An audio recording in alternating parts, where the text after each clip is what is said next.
Myth number 2, our political and military leaders would have had no motive for orchestrating the 9/11 attacks.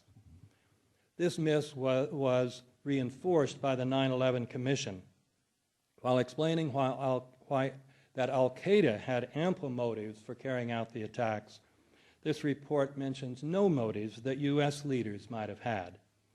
But the alleged motives of Al-Qaeda, that it hated Americans and their freedoms, is dwarfed by a motive held by many members of the Bush-Cheney administration, the dream of establishing a global Pax Americana, the first all-inclusive empire in history.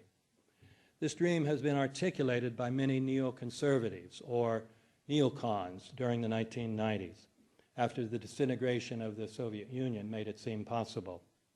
It was first officially articulated in the Defense Planning Guidance of 1992, drafted by Paul Wolfowitz on behalf of then Secretary of Defense Dick Cheney, a document that has been called a blueprint for permanent American global hegemony and Cheney's plan to rule the world. Achieving this goal would require 4 things. One of these was getting control of the world's oil, especially in Central Asia and the Middle East. And the Bush administration came to power with plans already made to attack Afghanistan and Iraq.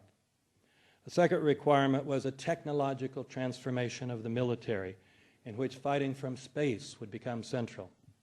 A third requirement was an enormous increase in military spending to pay for these new wars and the weaponization of space. A fourth need was to modify the doctrine of preemptive attack so that America would be able to attack other countries even if they presented no imminent threat.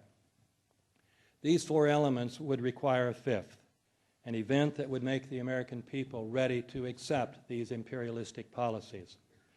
As Zbigniew Brzezinski explained in his 1997 book, The Grand Chessboard, the American people, with their democratic instincts, are reluctant to authorize the money and human sacrifices necessary for imperial mobilization. And this refusal limits America's capacity for military intimidation. But this impediment could be overcome if there were a truly massive and widely perceived direct external threat, just as the American people were willing to enter World War II only after the shock effect of the Japanese attack on Pearl Harbor. The same idea was suggested in a 2000 document entitled Rebuilding America's Defenses, which was put out by a neocon think tank called the Project for the New American Century, many members of which, including Cheney, Rumsfeld, and Wolfowitz, became central members of the Bush administration.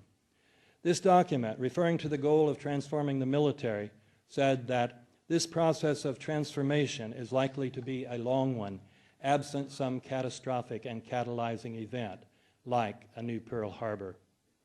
When the attacks of 9/11 occurred, they were treated like a new Pearl Harbor. Several members of the administration spoke of them as opportunities.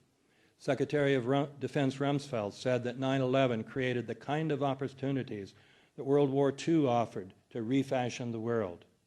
It created in particular the opportunity to attack Afghanistan and Iraq, to increase the military budget enormously, to go forward with military transformation, and to turn the new idea of preemptive warfare into official doctrine.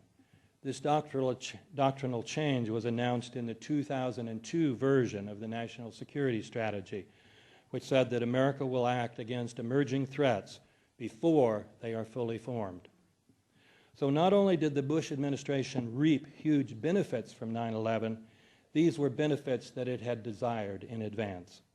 The idea that it would have had no motives for orchestrating 9/11 is a myth. But there is one more myth that keeps many people from looking at the evidence. This is myth number 3.